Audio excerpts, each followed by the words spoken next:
High hello student, hello everyone, welcome to you, welcome again in Banga Pathshala. তো student, আমরা class 9 এর দ্রবণের যে চ্যাপ্টার শুরু করেছিলাম সেই চ্যাপ্টারে মোটামুটি আমরা শেষের দিকে চলে এসেছি এবং আজকে ক্লাসে আমরা দেখব হচ্ছে ব্রাউনীয় গতি, বা আমরা বলতে পারি কোনো দ্রবণে দ্রাব্যের যে কণাগুলো থাকে তাদের মধ্যে এক প্রকার হচ্ছে গতি দেখা যায়। ঠিক আছে, তো এই গতিকেই বলা হয় হচ্ছে ব্রাউনীয় গতি। ঠিক আছে, এবং নামটা ব্রাউনীয় গতি কেন হচ্ছে এটা হচ্ছে ইম্পর্টেন্ট, কারণ এখানে হচ্ছে বিজ্ঞানী রবার্ট ব্রাউনের নাম থেকে বেসিক্যালি এই নামটা আসে, কারণ তিনি প্রথম হচ্ছে কণার মধ্যে বা একটি কোলয়েডীয় দ্রবণের মধ্যে যে কণা তাদের যে গতি দেখা যায় সেটা প্রথম তিনি লক্ষ্য করেছিল এবং সেটা হচ্ছে আবিষ্কার করেছিল।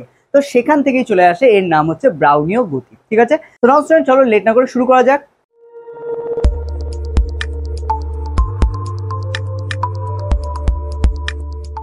তো দেখো, বেসিক্যালি ব্রাউনিয়ান মোশন বা ব্রাউনীয় গতি হচ্ছে কি, যেটা বললাম যে কোনো একটি যদি আমরা হচ্ছে কোলয়েডীয় দ্রবণ, এটা কিন্তু সাধারণ দ্রবণে তুমি দেখতে পাবে না, কারণ আমরা একদম প্রথমে যখন প্রকৃত দ্রবণ পেয়েছিলাম তখন কিন্তু আমরা দেখেছিলাম প্রকৃত দ্রবণের মধ্যে ব্রাউনীয় গতি দেখা যায় না। কেন?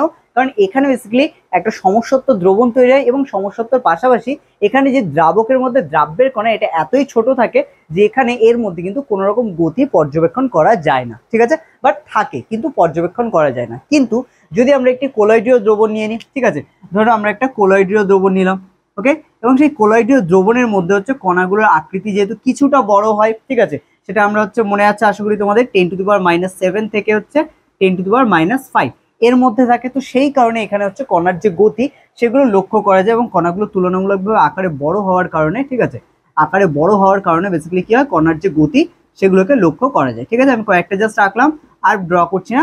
তো এখানে কি হয়, এই কণার যে গতি সেগুলো লক্ষ্য করা যায়। তো আমরা একটু নিজেদের ভাষায় ডেফিনেশনটা লিখে নেবো, বাট মুখস্থ করবো কিন্তু বই থেকে। ঠিক আছে, বুঝে নাও কাকে বলে ব্রাউনীয় গতি, তারপরে হচ্ছে মুখস্থ করবো পুরো বই থেকে। ওকে, নাও তো ফার্স্টে আমরা হচ্ছে লিখে নিই ব্রাউনীয় গতি কাকে বলে। ঠিক আছে, তাহলে যে কোনো কোলয়েডীয় দ্রবণে কোলয়েডীয় কণাগুলি অবিরাম আঁকাবাঁকা পথে ইতস্ততভাবে ঘুরে বেড়ায়। ঠিক আছে, এই গতিকেই ব্রাউনীয় গতি বলে।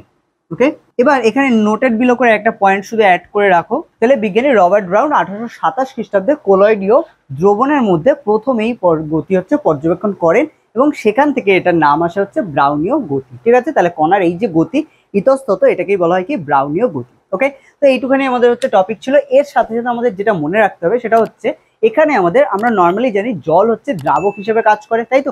জলের মধ্যে যে কোনো হচ্ছে দ্রাব্য খুব সহজেই দ্রবীভূত হয়ে যায়, সেটা নুন হোক, চিনি হোক বা অন্যান্য বিভিন্ন ধরনের হচ্ছে রাসায়নিক পদার্থ, যেমন আমরা দেখেছিলাম KNO3, তাই না, KNO3, NaCl, ঠিক আছে, যেটাকে আমরা নুন বলি। তো এগুলো কি হয়, খুব সহজেই দ্রবীভূত হয়ে যায়। কিন্তু আমাদের জল ছাড়া আরো অন্যান্য হচ্ছে দ্রাবক আছে যাদের মধ্যে হচ্ছে যে কোনো হচ্ছে পদার্থ, বা বিশেষ করে আমরা বলতে পারি সমযোজী যেসব পদার্থ আছে বা যৌগ আছে তারা কিন্তু খুব সহজেই দ্রবীভূত হয়ে যায়। তো সেরকম কয়েকটা হচ্ছে পদার্থের নাম আমরা জানবো। ঠিক আছে, তো এটা তোমরা পজ করে পুরোটা নোট ডাউন করে দেন আমরা চলে আসছি পরের টপিকে। তো নাম লিখছে, স্ফুটনাঙ্কুর লিখছে এবং লাস্ট একটা পয়েন্ট করবো সেটা হচ্ছে ব্যবহার। ওকে, তো এগুলো হচ্ছে কোথায় কোথায় ব্যবহার করা হয় সেটাও আমরা হচ্ছে দেখবো। ওকে, দেখো ফার্স্ট আমরা হচ্ছে জল যেহেতু আমরা বলছিলাম, তাহলে ফার্স্ট আমরা এক কাজ করি, জলই লিখে দিই। তো দেখো প্রত্যেকের আমরা সংকেতগুলো লিখবো, কারণ সংকেতগুলো আমাদের এর সাথে সাথে মুখস্থ হয়ে যাবে। ঠিক আছে, তাহলে দেখো জলের সংকেত কি, H2O। জলের স্ফুটনাঙ্ক কত, 100°C। ওকে, ব্যবহার কি, জল হচ্ছে সাধারণত দ্রাবক হিসেবে ব্যবহার হয়। ঠিক আছে, বিভিন্ন ক্ষেত্রে বিভিন্ন রাসায়নিক ক্ষেত্রে হচ্ছে দ্রাবক হিসেবে ব্যবহার হয়। এছাড়া এরপরে যখন জলের চ্যাপ্টার পড়বো তখন আমরা দেখবো জলের মধ্যে বিভিন্ন ভাগ হয়, ক্ষর জল, মৃদু জল, পাতিত জল। এছাড়া আমরা তার মধ্যে পাবো হচ্ছে তোমার আয়ন মুক্ত জল, এই ধরনের বিভিন্ন জলের হচ্ছে ক্যাটাগরি পাবো। তো এখানে বেসিক্যালি আমরা ব্যবহারে হচ্ছে 1 নম্বর ব্যবহার হিসেবে লিখে দিই। ঠিক আছে, যেহেতু একটা করে ব্যবহার লিখলেই হবে, তো এখানে আমরা লিখে দিই হচ্ছে সাধারণত দ্রাবক হিসেবে ব্যবহার হয়। তো আমরা লিখে দিতে পারি সর্বজনীন, কারণ বেশিরভাগ ক্ষেত্রেই এটা দ্রাবক হিসেবে ব্যবহৃত হয়, তো সেক্ষেত্রে সর্বজনীন দ্রাবক হিসেবে ব্যবহৃত হয়। ওকে, সর্বজনীন দ্রাবক হিসাবে হিসাবে ব্যবহার হয়,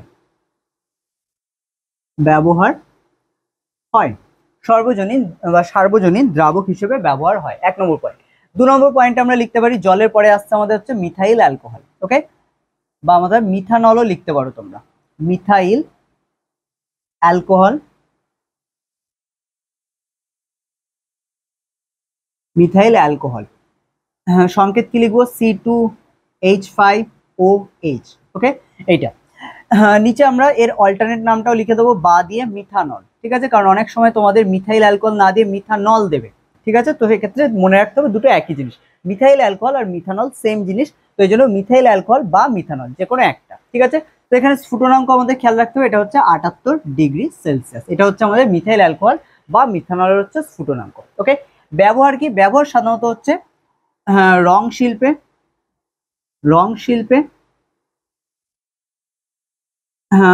কাঠ পালিশ করতে ইত্যাদি কাজে ব্যবহার করা হয়। ঠিক আছে, তাহলে এগুলো মোটামুটি আমাদের রং শিল্পে ব্যবহার হয়, কাঠ শিল্পে ব্যবহৃত হয়।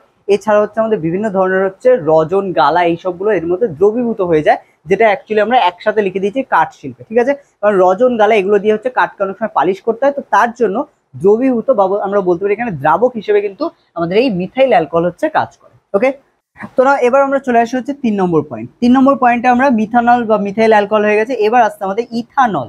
ঠিক আছে, ইথানল যেটাকে বলা হয় ইথাইল অ্যালকোহল, ইথানল বা ইথাইল অ্যালকোহল। এটার সংকেত কি আমাদের CH3OH। এটা কি ছিল C2H5OH, এটা আমাদের CH3OH। ওকে, তো ইথানল বা ইথাইল অ্যালকোহলের আমাদের স্ফুটনাঙ্ক কত? এটার স্ফুটনাঙ্ক আমাদের হচ্ছে 65°C। ঠিক আছে, ইথানল বা ইথাইল অ্যালকোহল। এবার দেখো ব্যবহার কি? ইথানল বা ইথাইল অ্যালকোহল হচ্ছে কি কাজে ব্যবহার করা হয়? তো সিম্পল আমাদের ইথানল বা ইথাইল অ্যালকোহলের হচ্ছে ব্যবহার কোথায় ব্যবহার করা হয়? নর্মালি হচ্ছে এটা হচ্ছে আমাদের বার্নিশ শিল্পে, বার্নিশ শিল্পে। তো এখানে আমরা বললাম কি বার্নিশ শিল্পে ব্যবহার হয়। এছাড়া কোথায় কোথায় ব্যবহার হয়? এছাড়া হচ্ছে আমাদের সেলুলয়েড জাতীয় হচ্ছে দ্রব্য তৈরি করতে। তো সেলুলয়েড জাতীয় দ্রব্য, প্লাস্টিক, ঠিক আছে, প্লাস্টিক কারখানায় হচ্ছে প্লাস্টিক কারখানায় ব্যবহার করা হয়। তো সেলুলয়েড, প্লাস্টিক ইত্যাদি কাজে বা ইত্যাদি শিল্পে ব্যবহার করা হয়, শিল্পে ব্যবহার হয়। ঠিক আছে, ব্যবহার তোমরা বইয়ে পেয়ে যাচ্ছ, আদারওয়াইজ ব্যবহার থেকে খুব একটা কোয়েশ্চেনও আসে না। ওকে, তো এইগুলো ওকে। এখানে একটুখানি দেখো, এইখানে আমরা একটা মিক্স করেছি, সেটা হচ্ছে মিথাইল অ্যালকোহল আর ইথাইল অ্যালকোহল। আচ্ছা, এখানে আমরা এটা হচ্ছে চেঞ্জ করে দিই, এখানে তোমাদের মিথাইল অ্যালকোহল হবে না, সরি, এটা আমাদের পুরোটা ইথাইল অ্যালকোহল হতো এবং সংকেত আমরা ইথাইল অ্যালকোহল দিয়েছি। তো এক কাজ করো, আমরা এটাকে হচ্ছে নামটাকে চেঞ্জ করে যাচ্ছে, দুটো পয়েন্টকে আমি আরেকবার মুছে দিই। তাহলে 2 নম্বরে অ্যাকচুয়ালি আমরা যেটা লিখলাম এটা কি আমাদের, এটা হচ্ছে মিথাইল না, এটা হচ্ছে আমাদের ইথাইল অ্যালকোহল। ঠিক আছে, C2H5OH, এটা হচ্ছে আমাদের ইথাইল অ্যালকোহল। তাহলে এটা হচ্ছে ইথানল, ইথানল বা ইথাইল, ইথাইল অ্যালকোহল। ওকে, ইথাইল অ্যালকোহল। ওকে, 3 নম্বরে আমরা চলে আসি। 3 নম্বরে আমাদের কি ছিল? মিথানল, মিথানল বা methyl, methyl alcohol, methyl alcohol. ঠিক আছে, এখানে আমাদের সংকেত কি ছিল?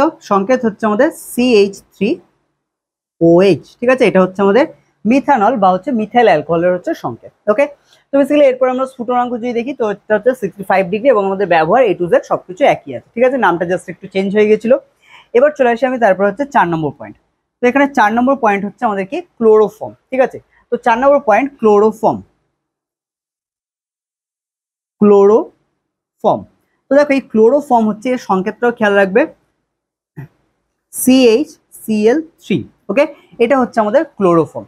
এই যে ক্লোরোফর্ম তোমরা দেখছো, এটা কিন্তু নামটা তোমরা হয়তো অনেকেই শুনেছো, কারণ ক্লোরোফর্ম যে কোনো মানুষকে হচ্ছে চেতনা নাশক করতে বা হচ্ছে চেতনা হচ্ছে মানে সংজ্ঞাহীন করতে, যেটাকে আমরা বলি অজ্ঞান হয়ে যাও, তো এই অজ্ঞান করতে কিন্তু ক্লোরোফর্ম ব্যবহার করা হয়। তোমরা অনেক সময় হয়তো অনেক সিনেমায় দেখেছো যে কেউ একজন পিছন থেকে রুমাল এনে হচ্ছে চাপা দিল, ঠিক আছে, কারোর মুখে, যার ফলে সে অজ্ঞান হয়ে গেল। এবার কেন হয়ে যায়? কারণ বেসিক্যালি রুমালে বেসিক্যালি আমাদের এই ক্লোরোফর্মের হচ্ছে কিছু স্প্রে করা থাকে। ঠিক আছে, সেন্ট জাতীয়, সুগন্ধি জাতীয় হয়, তো এটা হচ্ছে স্প্রে করা হয় এবং সেটা হচ্ছে কারোর মুখে দিলে সে কি হয়ে যেতে পারে? অজ্ঞান হয়ে যেতে পারে। ঠিক আছে, সেন্সলেস হয়ে যেতে পারে। ওকে, তো এই হচ্ছে আমাদের ক্লোরোফর্ম, সংকেত আমাদের মনে রাখতে হবে CHCl3। ওকে, তো না এবার চলে আসি ক্লোরোফর্মের হচ্ছে ব্যবহার, সরি স্ফুটনাঙ্ক। স্ফুটনাঙ্ক আমাদের বেসিক্যালি 61°C। তাহলে এটা হচ্ছে আমাদের ক্লোরোফর্মের হচ্ছে স্ফুটনাঙ্ক, যেটা হচ্ছে এই টেম্পারেচারে গেলে ক্লোরোফর্ম ফুটতে শুরু করে। তো এটা হচ্ছে স্ফুটনাঙ্ক 61°C। ব্যবহার কোথায় কোথায় করা হয়? এটা বিভিন্ন শিল্পে ব্যবহার করা হয়, রাসায়নিক পরীক্ষাগারে ব্যবহার করা হয়। তো এছাড়া হচ্ছে আমরা যেরকম বললাম চেতনা নাশক হচ্ছে হিসেবে হচ্ছে ব্যবহার করা হয়। ওকে, রাসায়নিক পরীক্ষাগারে, পরীক্ষাগারে ব্যবহার করা হয়, রাসায়নিক পরীক্ষাগারে ব্যবহার করা হয়। ওকে, নাও এবার চলে আসি আমি হচ্ছে 5 নম্বর পয়েন্ট, ক্লোরোফর্ম। এরপরে চলে আসি আমি 5 নম্বর পয়েন্ট। 5 নম্বর পয়েন্টে আমরা লিখবো হচ্ছে অ্যাসিটোন। ওকে, অ্যাসিটোন। তো অ্যাসিটোন, অ্যাসিটোনের সংকেত কি? CH3, মাঝখানে O, তারপর আবার হচ্ছে CH3। বেসিক্যালি এখানে আমাদের একটা ইথার গ্রুপ থাকে এবং এটাকেই বলা হয় আমাদের অ্যাসিটোন। ঠিক আছে, এছাড়া আরো অনেক হচ্ছে দ্রাবক আছে, যেমন বেনজিন আছে, টলুইন আছে, এরকম আরো অনেক হচ্ছে আছে। তার মধ্যে আমাদের বেসিক্যালি এগুলো তোমাদের সিলেবাসে আছে, তো সেই কারণে আমরা এগুলো নিয়ে স্টাডি করছি। ওকে, তো নাও এখানে আমাদের কি আছে? অ্যাসিটোন। অ্যাসিটোন কত?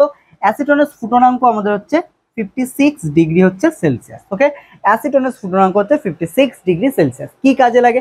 এটাও সেম হচ্ছে, ফার্স্ট প্রায়োরিটি হচ্ছে দ্রাবক হিসেবে কাজ করে। ওকে, দ্রাবক হিসেবে ব্যবহৃত